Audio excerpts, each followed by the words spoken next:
Hi, this is Alex from phpacademy.org, and this is a video tutorial for the new Boston. Now in this video we're going to be looking at Ajax and using a GET request to a specific page in order to return an auto-suggest style search box. So you may have seen on Google, if you use Google as a search engine, you may see that when you type in a value, or you start to type in a value, you will actually receive a list of recommended results based on what you've typed. So if I was to start typing in PH, it may automatically suggest PHP for me because this is a popular result and it is displayed underneath the text box. Now there's a couple of things we won't be doing in this tutorial because this is just demonstrating how we can use Ajax with PHP. We're not going to be using CSS to make everything look pretty because we're going to be focusing on the Ajax relative to the PHP.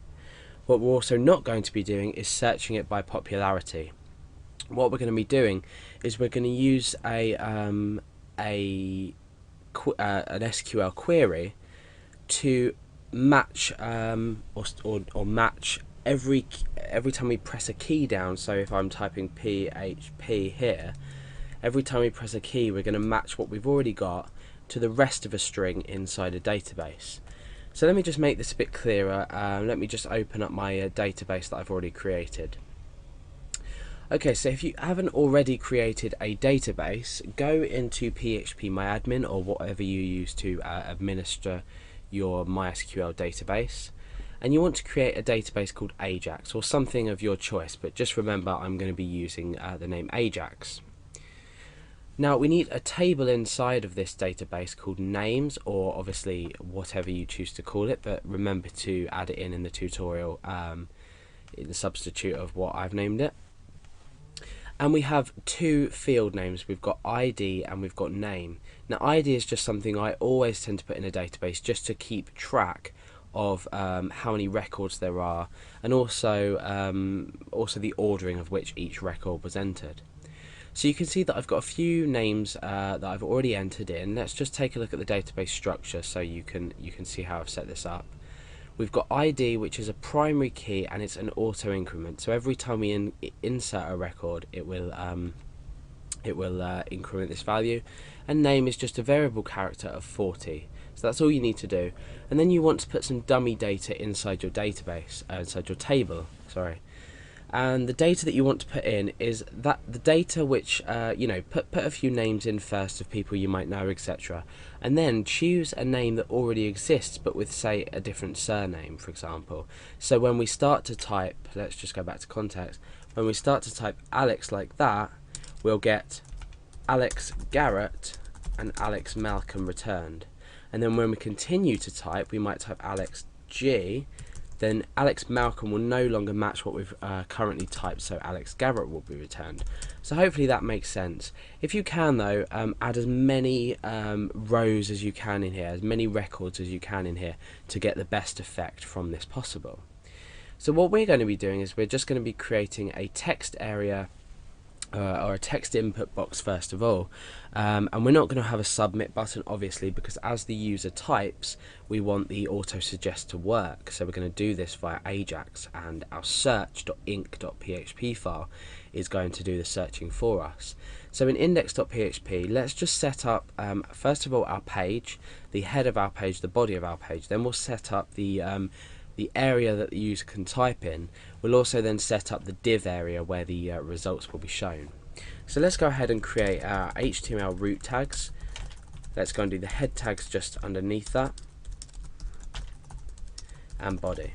So obviously feel free to properly set up your document. I'm just keeping this really clean and simple for the purposes of this tutorial. So in body, the first thing we want is a form.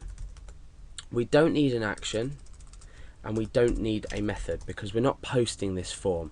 This form is just going to, the reason we're creating this form is so we can access the elements inside the form. So I'm going to give it an ID, and I'm also going to give it a name. So the name and the ID, we're just going to call this search, and I'm going to end my form there. So inside the form, I want some text to tell me what to do. So I'm going to say type a name. And then underneath that, I'm going to have an input box, and this is type text. The name of this can be a keyword, because this is the place where we're typing keywords.